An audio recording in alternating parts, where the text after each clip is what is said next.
Your village sets the price, not your contractor. So today we're going to be talking about North Shore Bathroom Remodels 2026. Hi, my name is Andy Nathan. This is Creative Smart Contractors. And today we're going to be talking about the price of your bathroom in the North Shore when you're doing a bathroom remodel, and how, while contractors do have a lot of pull on what happens, a lot of this is actually set by the village, materials, and a lot of other factors as well that we're going to get into today. So essentially, what we're going to discuss today is how two very similar bathrooms that look almost identical could cost way different in terms of price. And how does that happen? Why is it that you get that person, hey, Bob down the street just repaired his bathroom. Why was it cheaper than mine? What happened? Well, here's one of the reasons why we're going to talk about today. So just to give you some ideas, I'm going to be showing you some photos of some of the bathrooms we've rehabbed in the recent past. This is one we're doing that we finished in Wilmette at the end of last year. So let's talk right now, though, about a project we're working on in Highland Park. And I just want to give you an idea of, this is partial bathroom remodel, partial electrical. There's a few things going on here. But essentially, just to give you an idea of the concepts here that we're talking about, I thought this would be a great concept to show you how this can affect what you're working on. So this was a simple job, and we needed to swap out the electrical panel. Very simple. Well, what happened was, when we went to go swap out the electrical panel and get the permit for that from the city, we discovered that we also need to fix the outside electrical service connection to ComEd. So essentially, the power lines that run not just to the electrical panel, but out to the ComEd, they were having issues. Well, that led to other questions from the city, and it turns out that we actually need a plat survey. The problem is, the clients have been living in this property for 20, 30 years, and they don't know where their plat survey is. Now, initially they were told to be 2 weeks, which would stall the project. Just got news as I was creating this, by the way, about 10, 20 minutes ago, that it might only be a few days to get it. But even so, not having this plat survey is slowing down the process. And the biggest challenge is not the fact that it's a survey or the cost to the buyer or the client. It's they have a buyer who wants to buy this property, and the house is under contract. So every month that they don't sell, they have holding costs. They're losing out on an opportunity to get other investments. They're losing out by waiting on a buyer who's ready to move right now, because they have to finish some work on their property. Because the moment we're done with the electrical, we can finish up some things with the bathroom. And there's just all these things being held up. It's because of documents. And that's kind of the point here, is that you don't want to be held up by documents. So, but that said, let's take a dive into how we can understand the pricing for what you're going to be looking at for a rehab for a bathroom. So now, generally when we see bathrooms, we talk about like how you can do this in terms of different tiers. So the first tier we're going to do is a basic refresh. So pretty good idea of what that refresh is. Most people have seen stuff where you get new vanity, new fixtures, new paint, something that just makes it look a little bit refreshed, as the name would suggest. It's the cheapest option, and keep in mind, you're not moving any plumbing. You should be barely touching any electrical, things of that nature. What you're really trying to do is you're trying to make sure that you have a little bit better look to your bathroom, making sure that it looks good for you and you feel more comfortable in that bathroom. The next thing after a refresh for a tier is the mid-range. So the mid-range goes a little bit more in depth. This is where you might have to start taking a look at permits, depending upon where you're at, what village, city, whatnot. With mid-range, you're probably going to replace the tile floor. You could replace the shower surround. A lot of people are changing shower surrounds into tiled showers, so that way you don't have like the big aluminum or vinyl tubs that you have in the past, those big white tubs that are hard to get in, especially if you're having people who are looking to age in place. This is a big movement right now to reduce the size of the shower. On a personal note, I had an aunt who actually tripped on one of those when she was traveling overseas in Spain earlier this year. Not fun. Broken arm. Ruined her trip. I mean, fortunately, she had a good portion of the trip already finished, but still, it sucked. So keep in mind, you could definitely do some work here. You're probably going to start getting some permits, and also you're going to take a look. Maybe you're touching the electrical. Maybe you're doing a little bit more in-depth work. The final tier is the full luxury tier. So as the name suggests, this is where you gut your bathroom. You might be doing a different layout. You might be doing all new countertops, vanities, mirrors, electrical, plumbing. You're probably going to open the walls at this point and see what's behind it. This is really useful in some of those older properties where you want to do a full remodel and you want to see what's going on, because if the property was built 50, 70 years ago and it hasn't been refreshed since then, you don't know if you're dealing with older cloth wiring. You don't know if the brass piping is not as good as it used to be. You have to definitely take a look, open things up.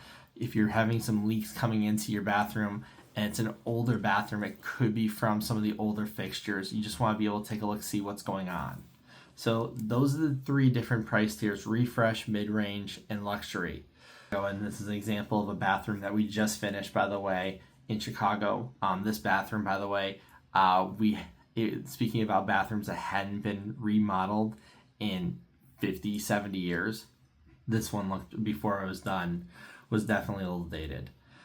With that said, let's talk about numbers. First thing we want to talk about when we talk about numbers is vanities. So we get people saying a lot like, hey, can you give us some rough numbers on vanities? And these are going to be some rough numbers on vanities. So the first thing is, keep in mind, vanities will generally start, your basic Home Depot vanity, your Lowe's vanity will be about 150, 200. I would say 200 is going to be more realistic. And it's going to run from that all the way up to a few hundred or more. If you're going luxury, you could even be spending $1,000, $1,500 or more, depending upon the size of the vanity and the features that you're looking for. But your basic vanity is going to be about 200. You can find a pretty good vanity for about 500 to 700. And it works. I mean, even the $200 vanities, they work. They're just probably like those small, little boxy square vanities. They're not that beautiful, but they work. In addition to the vanities, the next thing you're going to take a look at is probably tile. So this is where a lot of our clients get stuck. They're like, what do we get for tile? And they're like, can you help us? And the answer is, well, I can connect you with one of my designers, but we're not designers ourselves. We don't know necessarily what tile you want. And, I could tell you what I think looks good, but I don't know if that's what you think looks good. There's some tiles that I've told clients, I said, I'm not sure if that works. And then they put it in and it looks absolutely stunning, and vice versa. Now, tile, similar to vanities, it runs the range. So you're going to see some basic tiles. You're probably not going to be doing these tiles if you live in the house, but you could be doing $1 a square foot for tile. And you can do that all the way up to 15 to 25 square feet for stone tile. Now, think of it this way. Let's say you have a 10 by 6 bathroom. That's 60 square feet. So just to give you some ideas here. A 60 square feet, by the way, and I'm going to give you some calculations in a second. That means that if you're doing it $1 a square foot, the materials cost you $60. Not the labor, the materials cost you $60. Now, keep in mind, if you're tiling the walls, you're going to spend probably about 3 to 4 times that amount. So you're talking about $180 to $240 for $1 per square foot for ceramic tile. Now, if you're doing high-end stone, and let's just say it's 200 times 25 is $5,000 just for the materials. So with that in mind, if you're looking to do some of the higher end stone, you could definitely start spending a lot more money compared to if you're doing $1 a square foot, you'd be spending $250 for that. Now your average ceramic tile that's pretty good, you're going to be spending about $3 to $5 a square foot, and you're going to be using about 60 feet of that for the floor. And then you think about if you're doing it around the bathroom, that's 3 sides. So maybe it's each side is about 30 to 40 square feet. Maybe you're doing some wall. I mean, that's kind of the reason why you want to have some extra space. It really depends upon what you're looking to do.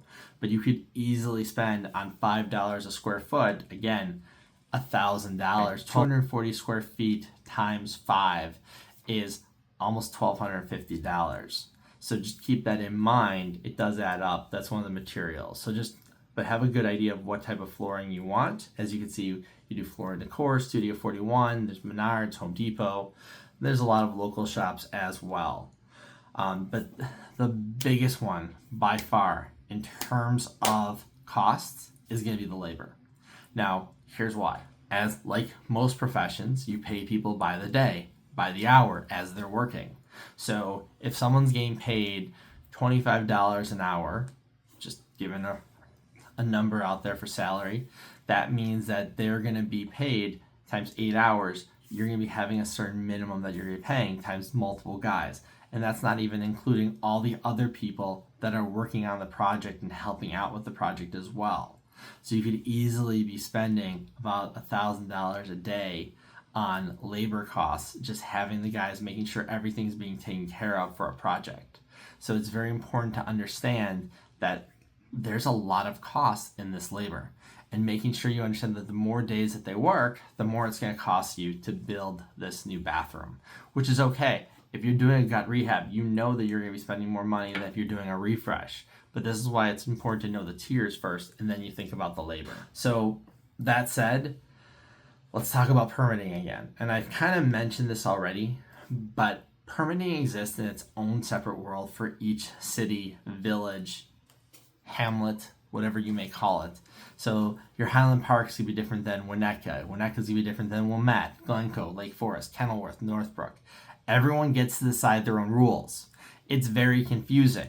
This is part of the reason that drives people nuts. So like, hey, wait, you're licensed in Chicago. Cool.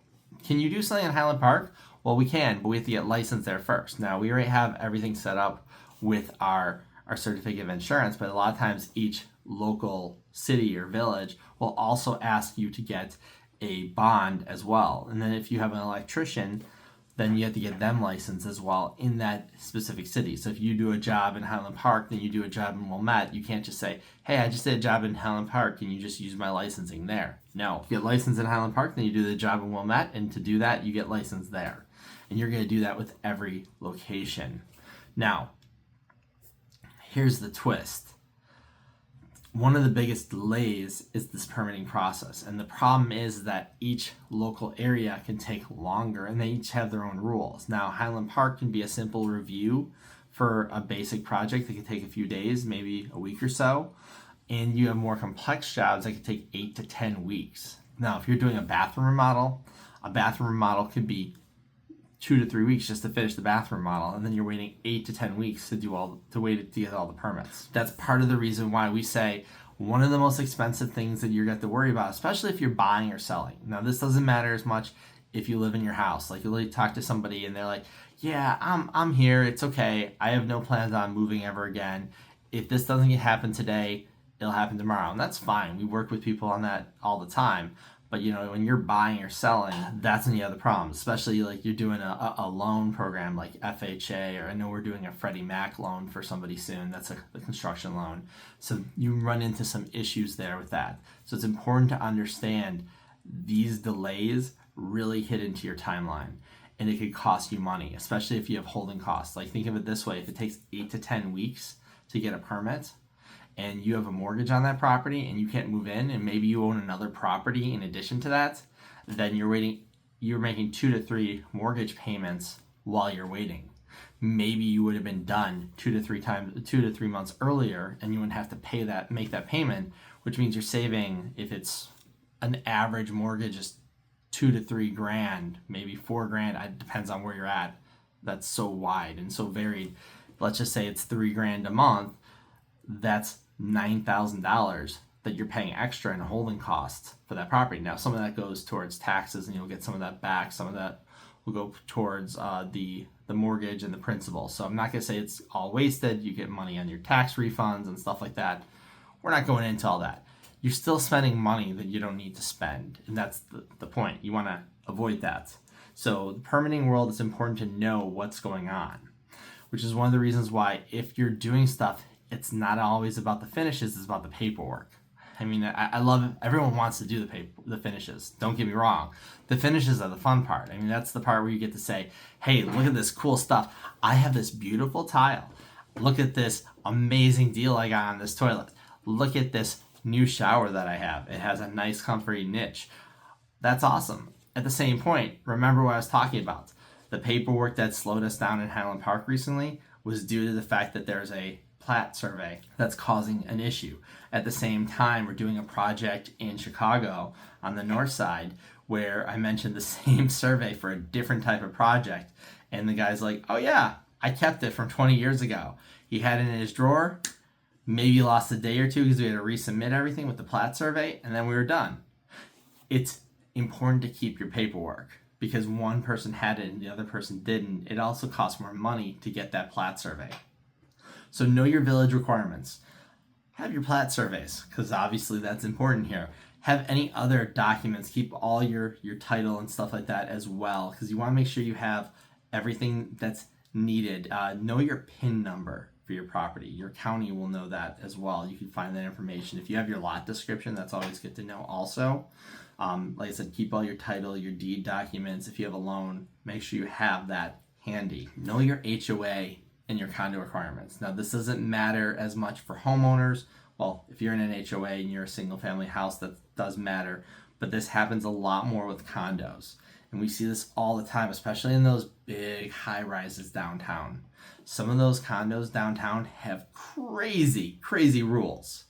And the problem with those crazy rules is that they will make you go through all these different layers to get to what you need. So just be aware of that and be aware of how much of a hassle it could be. So understand the different layers, and also make sure you know that you're using licensed plumbers, electricians, people like that who could help you. It makes a big difference in your project. If you're looking to start getting numbers, because I know we've gone through a lot, we have a calculator on our site. Go to creativesmartcontractors.com/bathroom. If you don't see it in that one, sometimes it pops up in the Bucktown one. Definitely take a look and check in the menu. You can find it in the drop-down menu for bathroom. But we have a calculator in there that will give you some ranges. We talked about the different tiers, and it'll give you some ideas of what the cost might be for a bathroom remodel. So if you're looking to get more information, and I'll put the links in the description as well. But this is really helpful for understanding exactly what everything costs and how much you could pay on things to understand how does this work? How will that affect it? Hey, maybe if we just do this instead of that, will that make a difference? And then if you really need someone to do some real numbers afterwards, we could help you out with that. Because like we said, on the North Shore, paperwork's going to control your timeline and your costs. So if you really do need that in-person estimate, we could help you with that. Run the calculator, obviously, like I mentioned first. But if you want to book a free estimate because you need more information, because this is not enough to know what's going on, go to creativesmartcontractors.com/schedule and schedule your free estimate today. So this is Andy Nathan. Thank you so much for watching this video today. I hope you found this interesting. I hope you found this useful. Let us know how we could help you with your new bathroom remodel, because we want to make this as seamless as possible. I know there's a lot of items and issues here. I hope this addressed that. And thank you so much. Have a great day and a better week.